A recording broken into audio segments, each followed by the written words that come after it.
Well, howdy folks. Hey, thanks for joining me again. I appreciate it very much.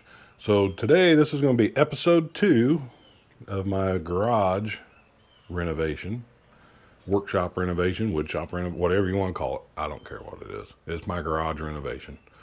Been wanting to do this since I've lived here for 24 years and just now getting around to it.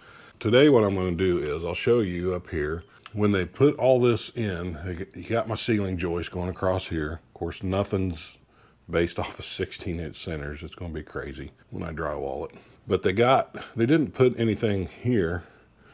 There's about 30 inches from the edge of that joist over here to the wall. And that's what caused all my drywall to fall. And this is on both ends of the garage, the front and the back. So I've got to do something to give me something to nail drywall to when I put that back up, because it's going to do the same thing if I don't. So there's a few different options that I thought of. One was take a 16-foot 2x6 and just run another one down through here. Problem is there's not enough room. I mean, I would be right over in here, so that I still have too much span there. There's not enough room between the bottom of the rafters to do that, so it would put me down too far. So I can't do that. And I thought, well, I guess I could take it and notch it around all those rafters, but that would be way too much work. And I would get something messed up, and so it still wouldn't work, and things wouldn't be lined up right. The other thing I could do, I guess, is do a 16-foot 2x4 across here and then strap it to the rafters. Yeah, but I ain't going to do that either. So I think what I've decided, I'm just going to run short pieces of joist all the way just across there at every rafter, all the way across. I'll take those out, those nailers, because when they put those in, when they nailed the sheetrock up, it knocked a bunch of those loose anyway, so most of those weren't even holding anything. So the only thing actually holding up the ceiling over here for a while was the drywall on the wall going up to it. So we're going to fix that. Here's my issue. This side is above a stairwell to the basement. And I got to get up there. I've got to set up a tall enough ladder to that wall where I can reach up there. And I think I have one. I have in the past. And this isn't the smartest thing to do. I've set up a step ladder, feet on this ledge, the other feet on this ledge, and then go up it. But I may not do that. If I can set up my ladder there, that's what I'm going to do. So we'll figure it out, and hopefully I survive this one. We'll see. All right, so here's what I ended up with. I have a 10-foot step ladder sitting firmly on a step, so it's got the riser to hold it in place. It's not going to slide. I go up there. I needed something across the studs because it landed right in the middle. So I just found a board, put on the ladder, duct tape to the rescue. So that lets me reach up there safely, a good height. So I measured across from the joist to landing on top of the top plate. I need 32-inch pieces, not 32-inch pieces. I need pieces that are 32 inches long. Let's put it that way. Measure twice, cut once. I'm going to cut some of those. I'm doing the hardest part first. So if I can get 1, 2, 3, 4, 5, 6, 7, 8 of them, then the rest is on flat level surface. I don't have to worry about the stairs anymore until I do the sheetrock and the lights and paint and mud and yeah, all that stuff. I'm just going to mark 32. So just an FYI, this is what I did. So I got 32 inches from here to here, and then I have an angle piece. I cut one of these boards and then took it up and tested it, and it is perfect.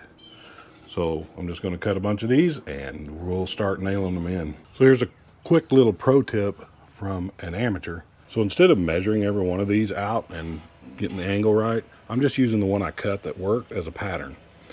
Now, if you're ever doing that where you're using a pattern, use the same board as the pattern throughout the whole thing. Don't make the pattern, cut it, and then use that one that you cut as a pattern, because when you use a pattern and you mark your line, it'll tend to grow on you as you go down the line. So always use the same board for your pattern.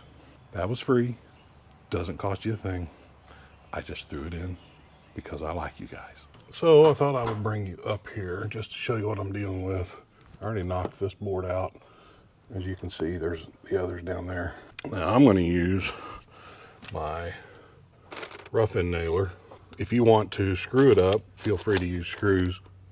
Wait, That didn't sound right. You won't screw it up if you use screws. I mean, if you want to screw these boards up, no, that doesn't sound right either. You can use screws to install these as well if you'd like. Whew. I'm going to use nails because it's faster with an air nailer. It's not faster with a hammer nail.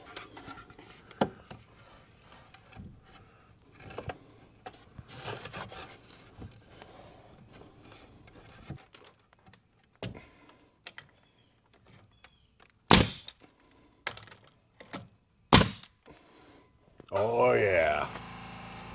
Oh, oh, oh.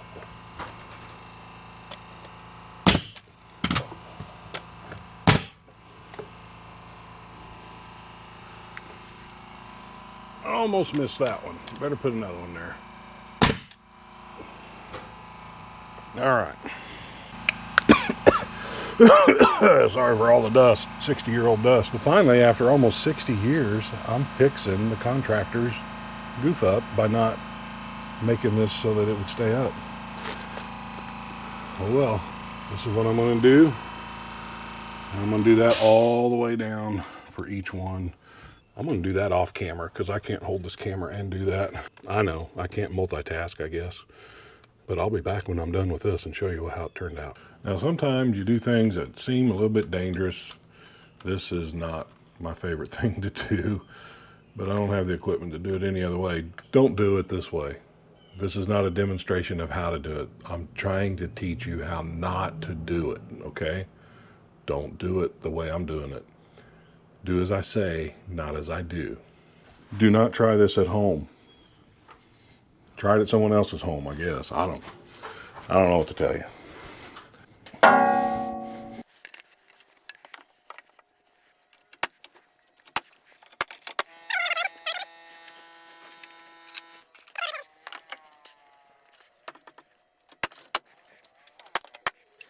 And that's what I'm going to do all the way across, so I'll be back. All right, so some good news and some bad news. First, the good news. You see, I got all those in down the line there, over the stairs. That's the hard part. And come over here. I got this in finished all the way across. That's all ready. Now the bad news, which really isn't that bad. I want to frame in for the new stairs, and I don't have enough 2x6s, which means at some point I'm going to have to go back to the store. But I got enough to at least start on it. I'll just explain what I'm doing here. So here's the stairs that I'm going to put in. Stairs, ladder, whatever you want to call it, a pull down ladder for the attic. And as you can see, it calls for a rough opening of 22.5 by 54. So obviously this opening is not 22.5 by 54. It's about 26 by 30-ish.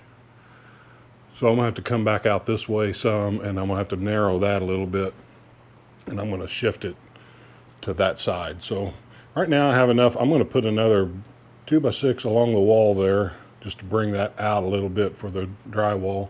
And then I'll need to get a 2x6 to run long ways, tie it all in down here, and I'll be good to go. So you'll see that in the next episode when it's finished. And then once that's all done, that's the last thing I got for all the framing. That'll be all the framing work I have to do, which is awesome. Until I get to putting the door in, I'll have to do a little bit of framing there to put the header in, but that's not a big deal at all. When we come back next time, I'll be doing the electrical, starting the electrical. So that's going to end it for episode 2. Thanks for watching. If you missed episode 1, right up here. Hey, I really appreciate y'all watching. If you have any questions or comments, please leave them below. If you have anything to share that might be helpful for me in the future on what I'm doing here, please leave them below. In the meantime, if you want to see the rest of this, give me a thumbs up. I appreciate it. Hit that subscribe button. Come on, you can do it. You can do it. Doesn't cost you a dime. And you can cancel anytime. I appreciate you watching. I pray that God blesses you. And I hope you have a wonderful day.